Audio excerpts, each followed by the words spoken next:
MLA সওগাত মোল্লা বলছে যে ভাঙড়ের বিধায়ক হচ্ছে নওশাদ সিদ্দিকী। যদি নওশাদ সিদ্দিকী কলকাতা পুলিশ জিজ্ঞাসা করে তাহলে আসল মূল যে খুনি ধরা পড়বে। ভালো, কলকাতা পুলিশ হয়েছে, বেঙ্গল পুলিশ ছিল, বেঙ্গল পুলিশ নওশাদ সিদ্দিকীকে জিজ্ঞাসা করতে পারেনি, তার জন্য হয়তো শওকত বাবুরা কলকাতা পুলিশ করেছে। কলকাতা পুলিশ যদি জিজ্ঞাসাবাদ করার জন্য, তদন্ত করার জন্য যদি ডাকে, অবশ্যই নওশাদ সিদ্দিকী আসবে।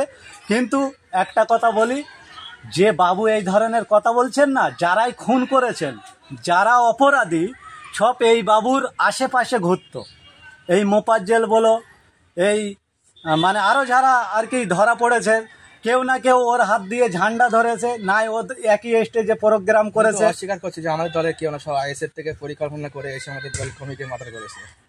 এটা তো অস্বীকার করবেন উনি। আমরা জানি সাধারণভাবে যে কাক কাকের মাংস খায় না, কিন্তু তৃণমূল কংগ্রেস এমন হায়নার দল হয়ে গেছে বর্তমান পরিস্থিতিতে, তৃণমূলের মাংস খেয়ে যাচ্ছে, এরকম একটা পরিস্থিতি। আজকের আইএসএফকে ব্যাকফুটে ফেলে দেওয়ার জন্য শওকত বাবু বলছিল যে নওশাদ সিদ্দিকীর মদতে এই খুন হয়েছে, আর যখন একটা উইকেট যখন ধরা পড়ছে, তখন এই শওকত বাবুদের মুখ চুপ হয়ে গেছে। তিনি বলতে বাধ্য হয়েছেন যে দল না দেখে, কালার না দেখে যারা অপরাধী তাদেরকে শাস্তি দেন। এই যে আমরা সবসময় বলি, আমাদের বিধায়ক সবসময় বলি যে তৃণমূল কংগ্রেস সাপ হয়ে কামড়ায় আর ওজা হয়ে বাঁচানোর চেষ্টা করে, তার জ্বলন্ত প্রমাণ এই শওকত বাবুর মুখে আমি শুনলাম। 2 একদিন আগে দেখলাম কলকাতায় একটা মুখ্যমন্ত্রী একটা সভা করেছে যে বাঙালিদের উপরে অত্যাচার হচ্ছে বাইরে, তার জন্য। সেখানে দেখেছি ফুরফুরা শরীফের পীরজাদা কাশিম সিদ্দিকী তিনি উপস্থিত ছিলেন, এবং তার মাথায় টুপি না থাকার কারণে ফেসবুকে দেখছি সমালোচনা ঝড়ছে। বিষয়ে আপনি কী বলবেন? দেখুন, ধর্মীয় আবেগকে আমি কোনো মন্তব্য করব না কো, কেননা ধর্মীয় আবেগ টুপি তিনি পরেছিলেন কি ছিলেন না এটা আমি জানি না কো, কিন্তু যে প্রোগ্রামটা করেছেন, বাঙালিদের অসম্মান হচ্ছে, বাঙালিদের বিদেশি বলা হচ্ছে, তার জন্য যে প্রতিবাদটা তিনি করেছেন, সর্বপ্রথম আমি এই প্রতিবাদকে সাপোর্ট করি।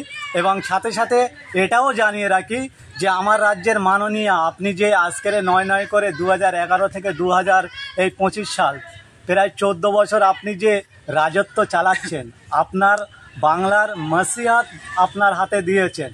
আপনি যে কর্মস্থলের কথা বলেছিলেন, আপনি যে কলকারখানার কথা বলেছিলেন, আপনি যে আনএডেড মাদ্রাসা অনুমোদনের কথা বলেছিলেন, যে প্রতিশ্রুতিগুলো দিয়েছিলেন, সেটা কি একটা পূরণ করেছেন? তাই তো আজকের বাঙালিদের অন্য রাজ্যে গিয়ে তাদের কর্মরত জীবনে কাটাতে হচ্ছে, তাই সেখানে গিয়ে তারা আক্রান্ত হচ্ছে। আমি মাননীয়াকে বলবো, অবিলম্বে রাজ্যে কর্মস্থল বাড়ানোর জন্য, মানুষের হাতে কাজ পাইয়ে দেওয়া, মানুষের রুজি রোজগারের ব্যবস্থা করে দিলে আর দেখবে বাংলার মানুষকে অন্য রাজ্যে গিয়ে অসম্মান হতে হবে না। আর অসম্মান করছে কারা? বিজেপিরা। আর এখানে প্রতিবাদ করছে কারা? তৃণমূলরা, যারা মুদ্রার এপিট আর ওপিট, যাদের দুজনেরই টিকি বাঁধা আছে নাগপুরে। এরা সবসময় নাটক ভঙ্গিতে জনগণের ভুল বুঝিয়ে, জনগণের ভোট নিয়ে নিজেদের মসনদটাকে দখল করার জন্য টেন্ডেন্সি নিয়ে চলাফেরা করে। আইএসএফ দলের যিনি মেন ভূমিকা পীরজাদা আব্বাস সিদ্দিকী, কালকে একটা ভিডিও দেখছিলাম, তিনি বলছে যে 26-এ আবার ভাঙড়ে নওশাদ জিতবে। আপনি একটা আইএসএফ সাধারণ একটা কর্মী হয়ে আপনার মনে কী হয় যে 26-এ আবার আইএসএফ থাকবে ভাঙড়ে? ভাঙড়ের ছোট্ট বাচ্চা যে নওশাদকে চেনে, যে আইএসএফকে চেনে, যে শওকতদের চেনে, এমন কোনো বাচ্চা জিজ্ঞাসা করো, বলে দেবে যে এইখানে কে জিতবে।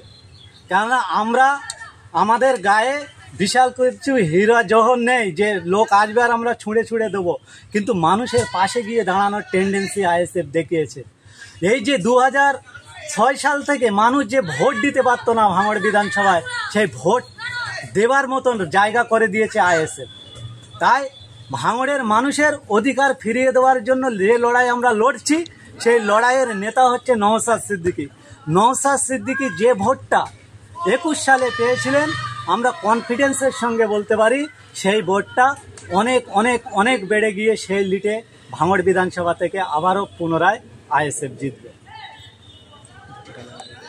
ধন্যবাদ।